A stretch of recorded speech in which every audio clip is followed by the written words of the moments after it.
In the 1980s, President Ronald Reagan gave a series of speeches basically saying that people of the Earth would unite if faced by an out-of-this-world alien threat.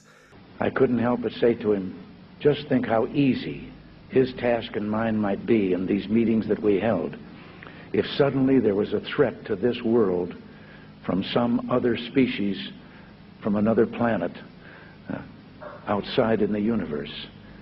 We'd forget all the little local differences that we have between our countries, and we would find out once and for all that we really are all human beings here on this earth together. In our obsession with antagonisms of the moment, we often forget how much unites all the members of humanity.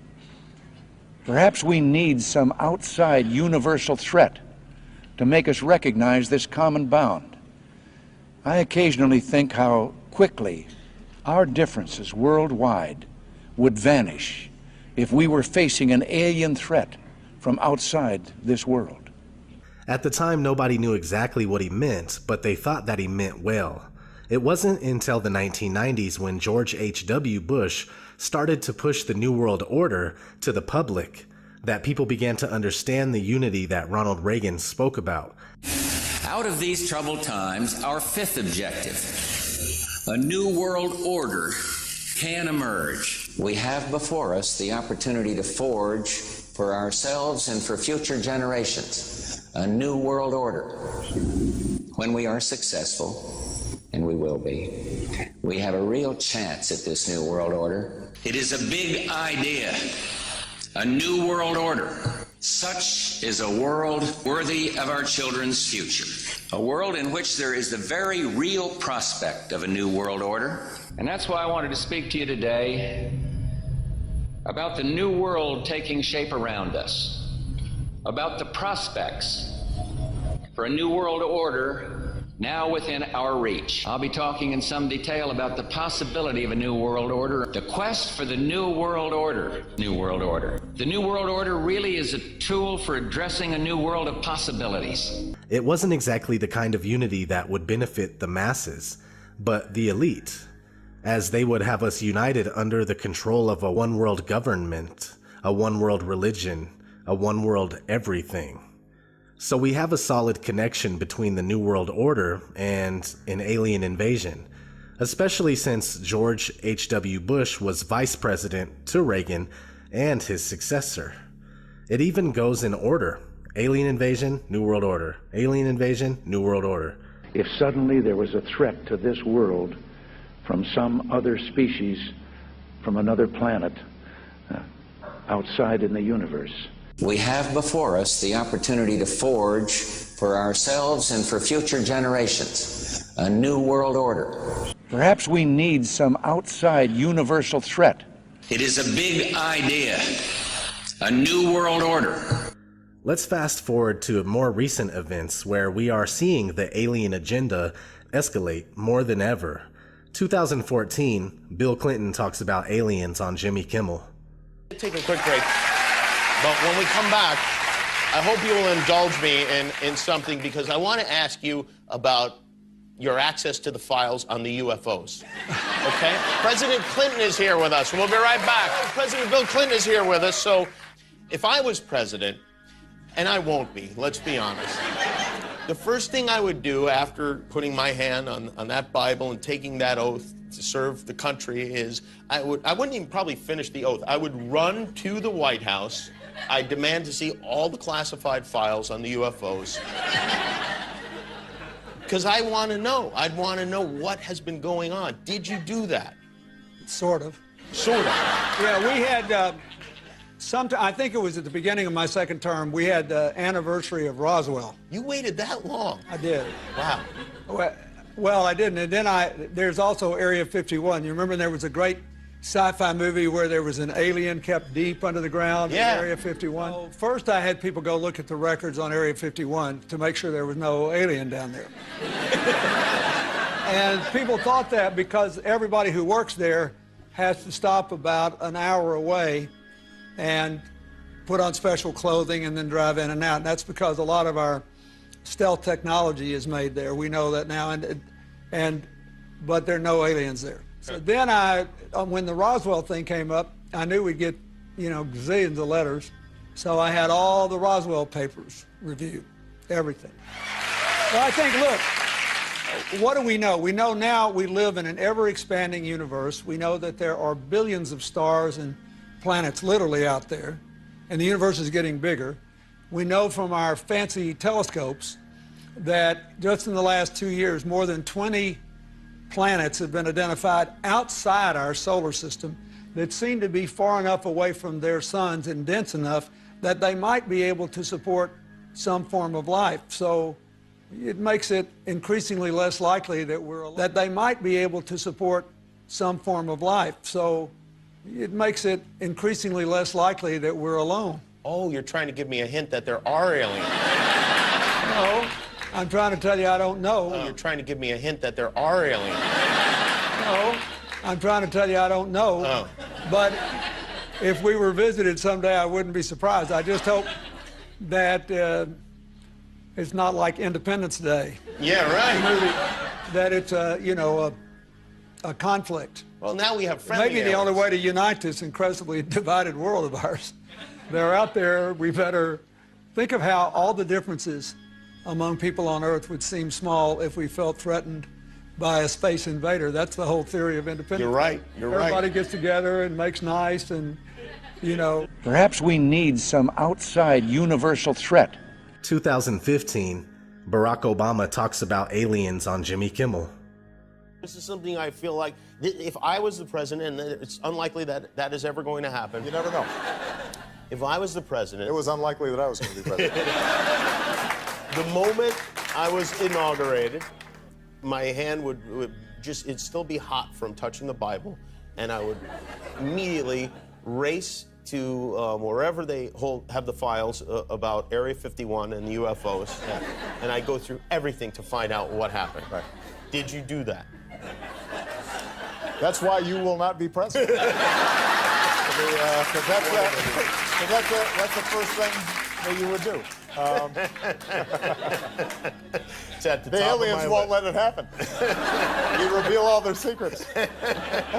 They exercise strict control over us. Now, there are a lot of people that are going to examine your facial expressions here, every twitch, everything, and say, and of course, so did you look? Did you see? Did you explore? I can't reveal anything. Oh, really? Because President Clinton said he did go right in, and he did check, and there was nothing. Well, that's what we're instructed to say. All right. 2016, Hillary Clinton talks about aliens on Jimmy Kimmel. When we had your husband, President Clinton, on this show, he said, I asked him about UFOs and Area 51, and if he looked in, because if I was president, that's the first thing I do. I go right into those files and see what was going on. Right. And he said that he did do that. Yes. And that he didn't find anything. Well, I'm gonna do it again. Yeah, why not? Right? And there's a new name. It's unexplained aerial phenomenon. Unexplained aerial phenomenon, really? Yep, UAP. That's the latest nomenclature. I like the old one. I like UFO. I don't know why. Well, I think we can use them interchangeably, but I would like us to go into those files and hopefully make as much of that public as possible. If there's nothing there, let's tell people there's nothing there. What if there is something there? Well, if there is something there, unless it's a threat to national security, I think we ought to share it with the public. Well, what if everybody's all hopped up on medical marijuana and everybody gets paranoid? I would love it. That's why I want more research. If you share it with me, I'll decide what is the best course of action. I really have my ear to the ground. Well, I'm more than happy to do that. In my line of work, you got to keep repeating things over and over and over again for the truth to sink in, to kind of catapult the propaganda.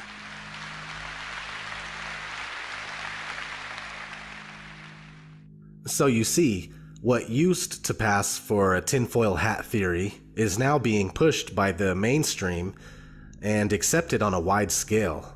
In fact, the popular theoretical physicist Michio Kaku seems to be a pawn for programming the masses with the belief in aliens. A crisis of leadership. We've been talking about this all week.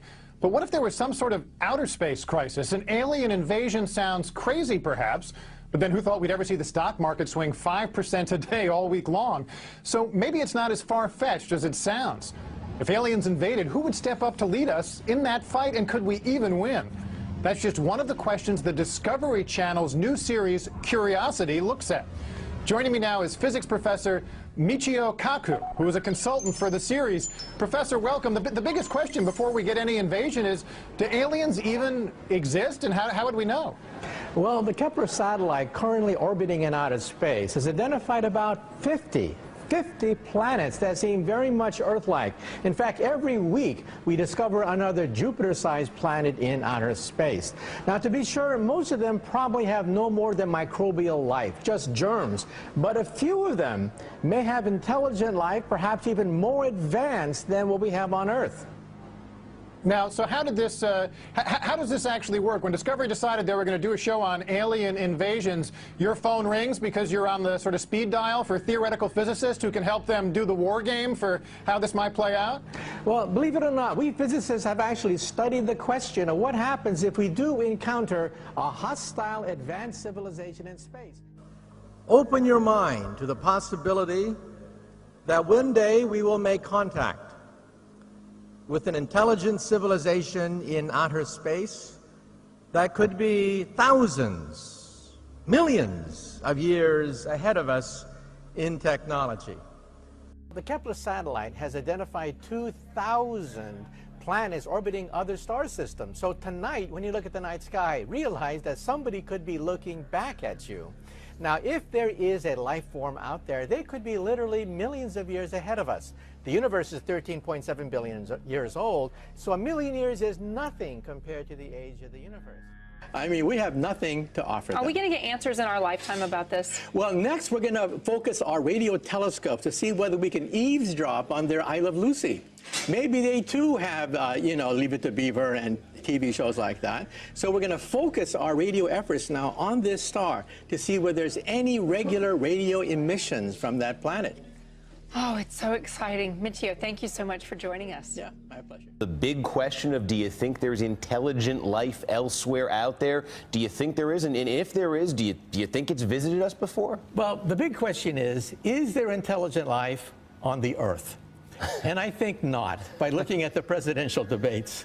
However, we have to look at the fact that just this week, NASA released the fact that 1,200 planets were discovered by the Kepler satellite just this past week. We always learned in school that there were 9 planets if you wanted to include Pluto. Yes, if you did or if you didn't want to. But with all the newfangled telescopes out there and in space, the discoveries seem to keep coming. So Linda Schmidt tells us about NASA's biggest haul yet. NASA's Kepler Space Telescope has made a groundbreaking discovery: 1,284 new planets. This NASA animation shows that it is the single largest collection of planets that have ever been found. I think it's really exciting to find that when you look up in the star, at the stars at night, many of those stars have planets just like our solar system. And now we know that for sure. And so we now know that perhaps there are 1 billion Earth-like planets in our backyard, the Milky Way galaxy. Go out tonight and have an existential shock, looking at the night sky, realizing that there are probably 1 billion planets that are Earth-like. I think I only had to memorize 8 of them in school. I think I got off easy. Right. And to think that we're the only game in town, I think, is kind of presumptuous. But that question, though, the idea that there is intelligent life and it's been here, do you think we've been visited by extraterrestrial intelligent life? First of all, I think they're out there, okay? To kind of catapult the propaganda. Whenever a mainstream scientist says anything about anything, there are millions upon millions of people willing to form their belief system around the statements of that scientist. So here we are in 2016, and when you look at any online poll as to whether aliens exist or not, the belief in aliens always wins by more than half. So we have passed the tipping point for critical mass, which perfectly sets the stage for a Project Bluebeam fake alien invasion. Even though what we call outer space is not what we think it is, and we have never been to the moon or past low Earth orbit for that matter, NASA admits this on numerous occasions while you're not even paying attention. NASA's next spacecraft, already being built and tested across America, will do those things and more. This is the spacecraft that's going to take humans to explore the solar system. It's the next big step for NASA in exploration. Called the Orion Multipurpose Crew Vehicle, or MPCV, this next-generation spacecraft will enable America to explore beyond low Earth orbit. As we get further away from Earth, we'll pass through the Van Allen belts, an area of dangerous radiation. But Orion has protection. Shielding will be put to the test as the vehicle cuts through the waves of radiation. Sensors aboard will record radiation levels for scientists to study. We must solve these challenges before we send people through this region of space. The plan that NASA has is to build a rocket called SLS, which is a heavy lift rocket.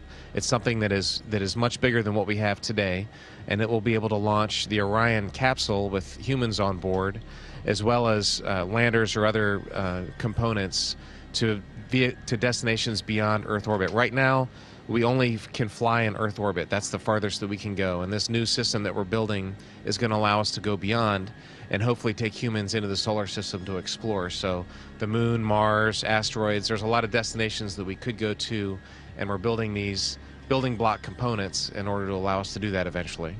So this leads me to flat Earth, and why, if we knew the Earth is flat and enclosed by an impenetrable barrier, Project Bluebeam would not work. If we all understood the truth about where we live, most likely the belief in aliens would be very rare.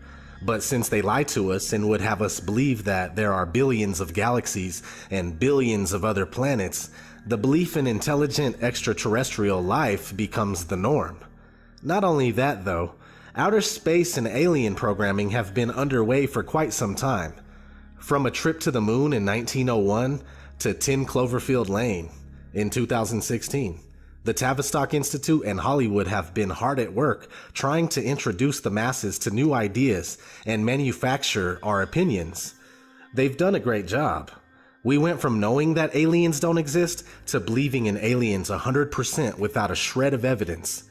UFOs, on the other hand, are very real, unidentified flying objects. But all it is suppressed top-secret government and military technology. They will utilize these top-secret crafts to trick us into believing in an alien threat. They will also use holographic projections and something like the silent subliminal presentation system that can beam voices into our heads, which has already been patented for years now. Look it up. While you're at it, look at hologram technology that's already been used to show Michael Jackson on stage and even Tupac performing as well. One last note, pay attention to the timing of alien programming. For instance, Hillary talking about aliens on talk shows and promising to disclose classified information about extraterrestrials when in office, and the release of Independence Day 2. The timing of these things says a lot in itself. This has been ODD TV. Thanks for watching.